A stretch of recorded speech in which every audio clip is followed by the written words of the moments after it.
नमस्कार दोस्तों, आपका स्वागत है आपके अपने यूट्यूब चैनल झारखंड जीके एवं करंट अफेयर्स में।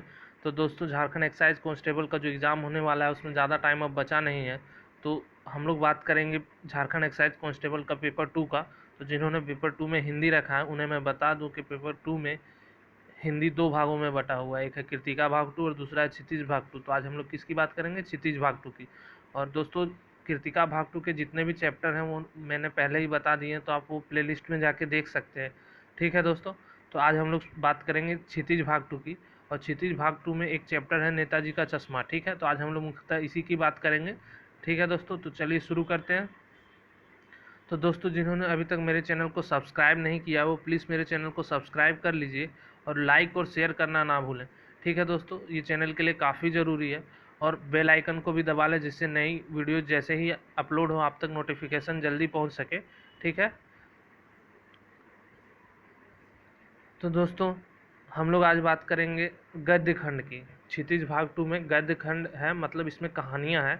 और ये काव्य खंड है, जैसा नाम से ही क्लियर है कि काव्य खंड में काव्य है, जितने भी हैं सब कविता है।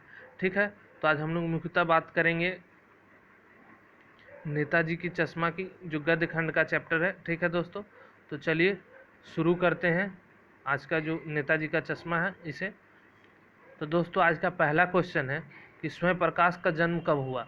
तो स्वयं प्रकाश का जो जन्म है वो 1947 ईस्वी में हुआ था। कब हुआ था? तो 1947 ईस्वी में हुआ था। दूसरा क्वेश्चन है कि स्वयं प्रकाश का जन्म कहाँ हुआ था? तो स्वयं प्रकाश का जो जन्म है वो इंदौर में हुआ था। कहाँ हुआ था दोस्तों? इंदौर में। और इंदौर कहाँ पे है? एमपी में, मध्य प्रदेश में। ये आपको याद रखना है। तीसरा क्वेश्चन है स्वयं प्रकाश ने कौन सी इंजीनियरिंग की पढ़ाई की थी? तो स्वयं प्रकाश जो इस चैप्टर के लेखक हैं, चैप्टर का नाम क्या है? नेताजी का चश्मा। इन्होंने कौन सी इंजीनियरिंग की पढ़ाई की थी? तो इन्होंने मैकेनिकल इंजीनियरिंग कर रखी थी। ठीक है, चौथा क्वेश्चन है हवलदार साहब कितने दिनों के अंतराल पर कस्बे से गुजरते थे? तो इसमें एक हवलदार साहब हैं, वो कस्बे से 15 दिन के अंतराल में गुजरते थे। कितने दिन के अंतराल में गुजरते थे? 15 दिनों के अंतराल में गुजरते थे। ठीक है दोस्तों, अगला क्वेश्चन देखते हैं। अगला क्वेश्चन है हवलदार साहब किस सिलसिले में कस्बे से गुजरते थे? तो जो हवलदार साहब थे वो कस्बे से कंपनी के काम से गुजरते थे। किस काम से गुजरते थे? तो कंपनी के काम से गुजरते थे। तो इसका आंसर हो जाएगा 1 नंबर। ठीक है दोस्तों, अगला क्वेश्चन देखते हैं। अगला क्वेश्चन है कस्बे में लड़कों के कितने स्कूल थे? तो कस्बे में लड़कों के स्कूल 1 था। कितने स्कूल था? 1। तो 1 इसमें कितना नंबर आंसर है? तो 1 दूसरा नंबर आंसर होगा। 1 स्कूल थे, कस्बे में 1 ही स्कूल था लड़कों का। ठीक है, अगला क्वेश्चन देखते हैं। कस्बे में लड़कियों के कितने स्कूल थे? तो कस्बे में लड़कियों की स्कूल भी 1 ही था। कितना था? 1। तो इसका भी आंसर 2 नंबर हो जाएगा।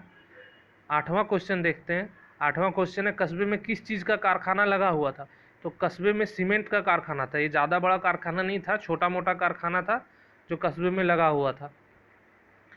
9वां क्वेश्चन है कस्बे में कितने ओपन एयर सिनेमा घर थे? तो कस्बे में ओपन एयर सिनेमा घरों की संख्या 2 थी। कितने थी? 2। 10वां क्वेश्चन देखते हैं दोस्तों। कस्बे में विकास कार्य किसके द्वारा कराया जाता था? तो जैसे कस्बे में विकास का कार्य, वहाँ पे नगर पालिका थी। कस्बे में क्या थी? तो नगर पालिका थी। विकास के जितने भी कार्य थे वो नगर पालिका के अधीन थे। तो इसका आंसर हो जाएगा दूसरा नंबर।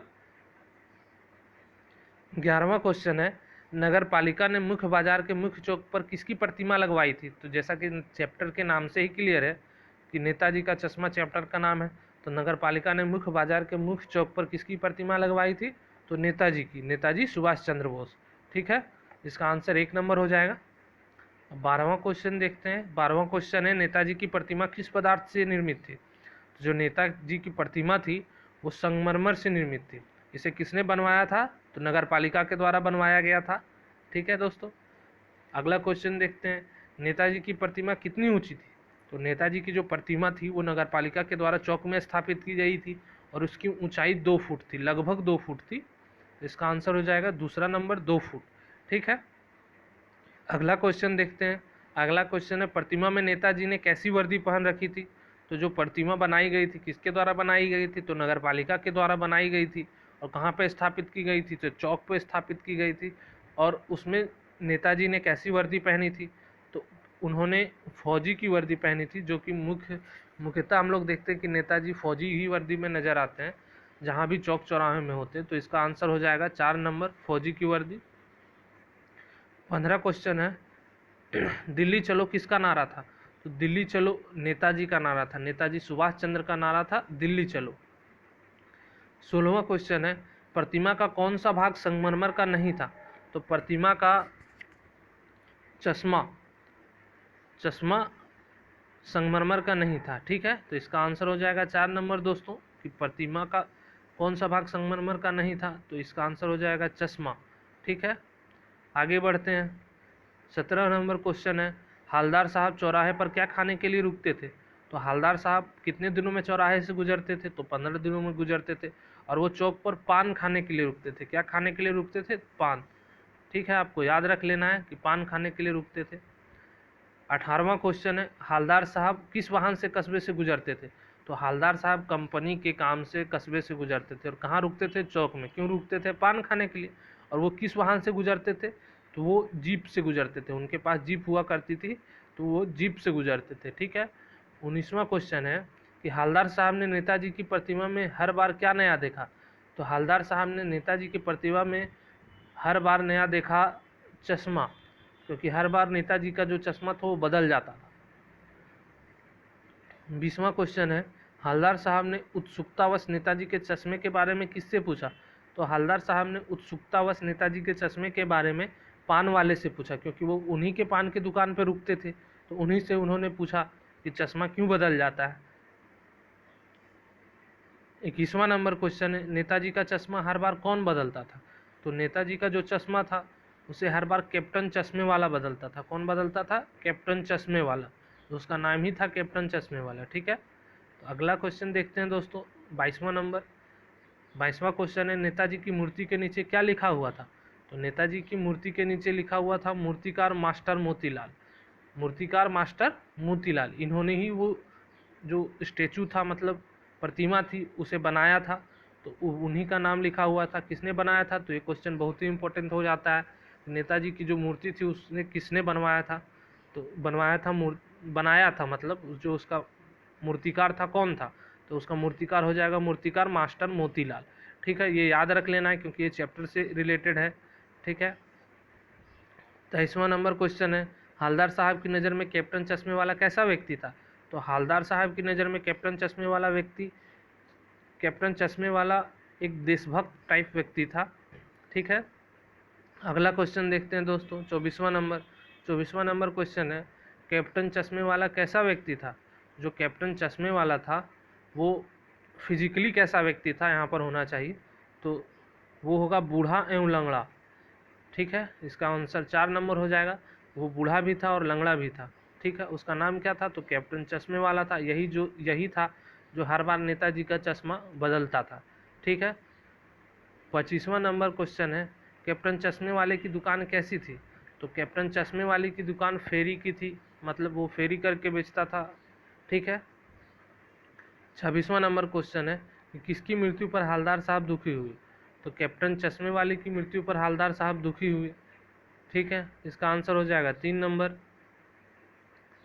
अगला क्वेश्चन देखते हैं दोस्तों, अगला क्वेश्चन है, कहानी के अंत में मूर्ति की आंखों पर हालदार साहब को कैसा चश्मा लगा हुआ दिखा? तो जब कहानी ख़त्म हो जाती है तो हालदार साहब को पता चलता है कि कैप्टन चश्मे वाले की मौत हो गई है, तो उन्हें लगा कि अब जो चश्मा है वो कौन बदलेगा या फिर कौन लगाएगा। तो उन्होंने जब देखा कि चश्मा जो लगा हुआ है वो सरकंडे से बना हुआ चश्मा लगा हुआ है नेताजी के प्रतिमा पर। ठीक है दोस्तों, तो इसका आंसर हो जाएगा 4 नंबर। 28वां नंबर क्वेश्चन है, मूर्ति की आंखों पर सरकंडे से बना चश्मा संभवतः किसने लगाया था? तो मूर्ति की आंखों पर सरकंडे से बना चश्मा संभवतः विद्यार्थियों ने नहीं, महिलाओं ने भी नहीं, बुजुर्गों ने भी नहीं। इसका सही आंसर क्या हो जाएगा? बच्चों ने। ठीक है, कहीं कहीं पे विद्यार्थियों ने भी मार देते हैं, लेकिन ये गलत हो जाएगा कि वहाँ पे जो बच्चे थे उन्होंने लगाया था। ठीक है। 29वां नंबर क्वेश्चन है, स्वयं प्रकाश के कितने कहानी संग्रह प्रकाशित हो चुके हैं? तो इसका सही आंसर हो जाएगा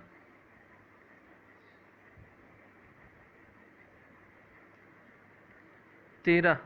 जो कि ऑप्शन में नहीं है, शायद यहाँ पे ऑप्शन में नहीं है, तो इसका सही आंसर हो जाएगा 13।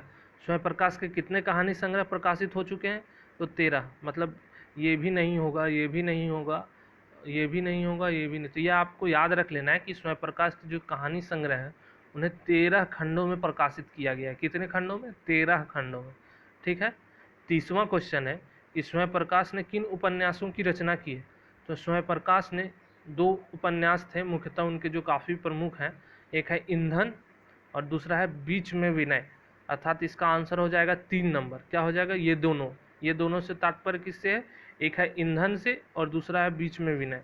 ठीक है दोस्तों, तो अगला क्वेश्चन देखते हैं। अगला क्वेश्चन है वर्तमान समय में स्वयं प्रकाश किस पत्रिका से जुड़े हुए हैं? तो वर्तमान समय में स्वयं प्रकाश जो हैं वो वसुधा एक पत्रिका निकलती है, उसके संपादन से जुड़े हुए हैं। ठीक है, तो इसका आंसर हो जाएगा दूसरा नंबर कि वर्तमान समय में स्वयं प्रकाश किस पत्रिका के संपादन से जुड़े हुए हैं? तो इसका सही आंसर होगा वसुधा। ठीक है। 32वां नंबर क्वेश्चन देखते हैं दोस्तों। वर्तमान समय में स्वयं प्रकाश कहाँ रहते हैं? तो वर्तमान समय में स्वयं प्रकाश भोपाल में रहते हैं। कहाँ रहते हैं? तो भोपाल में रहते हैं। तो इसका आंसर हो जाएगा 4 नंबर। आखिरी क्वेश्चन है दोस्तों, नेताजी का चश्मा कहानी की लेखन शैली कैसी है? तो इसकी जो लेखन शैली है वो किस्सा गोई है। ये एक प्रकार की लेखन शैली है, तो ये ज़्यादा इम्पोर्टेंट हो जाता है लेखक की दृष्टि से, और लेखक से काफ़ी ज़्यादा क्वेश्चन रहेंगे, इसलिए इस बार मैंने लेखक से ज़्यादा क्वेश्चन करवाने का भी प्रयास किया है। और इसमें मैंने 33 क्वेश्चन ही उठाया जो कि इम्पोर्टेंट है। वैसे क्वेश्चन बनाने जाइएगा आप तो 50 से प्लस क्वेश्चन आपको मिलेंगे इसमें, लेकिन इसमें जो इम्पोर्टेंट है वो क्वेश्चंस मैंने रखे हैं। ठीक है दोस्तों, तो बहुत लोगों का कंप्लेन था क्वेश्चंस कम डाल रहे हैं सर, तो क्वेश्चन कम डालने का कारण है कि आप लोग कम समय में ज़्यादा कवर कर सके। ठीक है दोस्तों, तो ठीक है, आज का चैप्टर यहीं ख़त्म होता है दोस्तों। धन्यवाद।